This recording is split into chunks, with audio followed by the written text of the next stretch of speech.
You see Pete Buttigieg and fucking Kamala Harris and Biden can't get a sentence out. You're like, this is madness. These people are utter fools.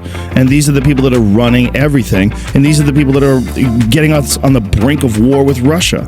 And I don't have any faith in them. And I think most people don't.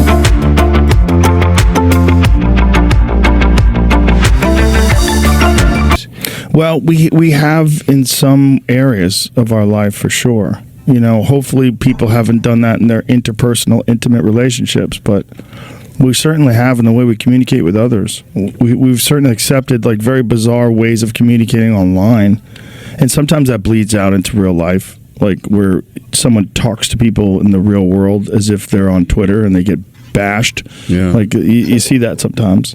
I think it's a very strange time where I don't think people have a lot of faith right now in institutions, and I don't think they have a lot of faith in authority. I don't think they really believe that there is someone who is wiser than them, that has a grand plan that's logical, that's workable, where they're looking out for all of us.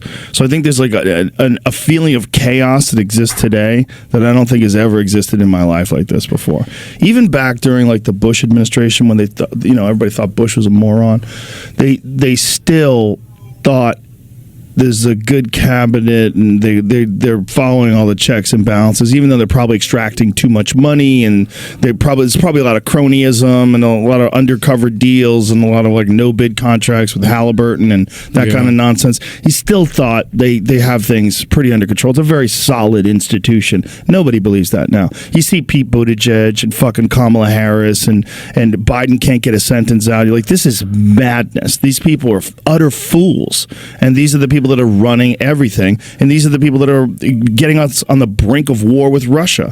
And I don't have any faith in them, and I think most people don't. I think you're right. And with the that era of the Cheney, Bush, Wolfowitz, Rumsfeld, it felt like, these are the Death Star bods. Yeah. What's happening is there's this risen up military-industrial complex, Rand Foundation ideologues from the Republican right, who were the sanctioned baddies back in those days, are trying to profit from the colonization of the Middle East. It's part of a new American project. We sort of understood it, but from where I'm coming from, it was somehow recognizable, and 1 million people went on a march to prevent that war taking place because they knew there were no weapons of mass destruction, which we now know to be the truth. And as you say, now the figures that are in that place are sort of posing as the good guys, like affable and avuncular presidents and sort of friendly people of that are across the identitarian spectrum that's meant to feel inclusive and progressive. They're wrapping themselves up with progressive identity politics and then promoting a war. Yes, at the same time. It's very wild. Yeah, it feels like a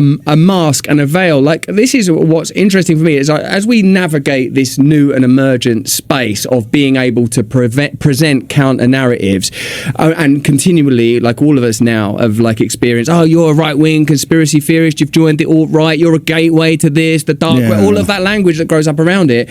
Like, there's, and I've heard you speak about this obviously a lot, but the truth is that who isn't sympathetic? Anyone that's got a family or loves someone is sympathetic to the idea that people are going to have various types of identity around culture and religious expression and racial expression, and this is a conversation that the whole culture has to be involved in together. What my issue is, I don't think they believe in that stuff. I don't think they care. I don't think that they are creating an agenda to advance the interests of vulnerable people. I think they are using it as a distraction and a veil in order to carry on with the same kind of corporate and financial interests that have always determined what the establishment is. And if there's one thing we can point to in our lifetime, it's that the liberal establishment has become co-opted by the same forces that traditionally we regarded the right to have been co-opted by: military, industrial complex, financial industry. And there's palpable evidence for that. And in order to not acknowledge that transition's taken place, they're able to keep the cultural conversation going. We care about your right to express yourself and your identity. That's a way of not acknowledging we're just the same. We're pro-war. And now when there's that war, like Jimmy Dore and all those guys did that anti-war march in Washington or whatever, it's like 5,000 people go. Now, I don't know if that's because of the last few years and what the pandemic's done to people accumulating and gathering crowds, or whether people have lost the belief and faith that people can have have any impact on politics anymore. There's just now this immersive sense of apathy, this, as you say, loss of trust in institutions and authority. But something extraordinary has happened when people that say that they're, we're the peace and love party, are the party that are advocating for war, won't include some of the complex conditions that have led to this current crisis, which there's clearly a case for, like, NATO's infringement on Russian territory, the 2014 coup. I know I'm not telling you anything you don't know, but like, it's extraordinary that those conversations don't happen. Right. It's like, actually, like, that post-Trump and post-pandemic, everything sort of enters into that template. There are certain things you're not allowed to say now. If you sort of say, were Russia in any way provoked? Is there any legitimacy to this, to their military actions from their perspective? That's the same as saying, I don't think you should take certain medications, or maybe masks aren't necessary. And people aren't. It doesn't seem that the culture is learning. It doesn't seem that as the evidence is evolving, that people are saying, oh wow, look, the stuff you were being told 2 years ago now, the things you couldn't say online 2 or 3 years ago,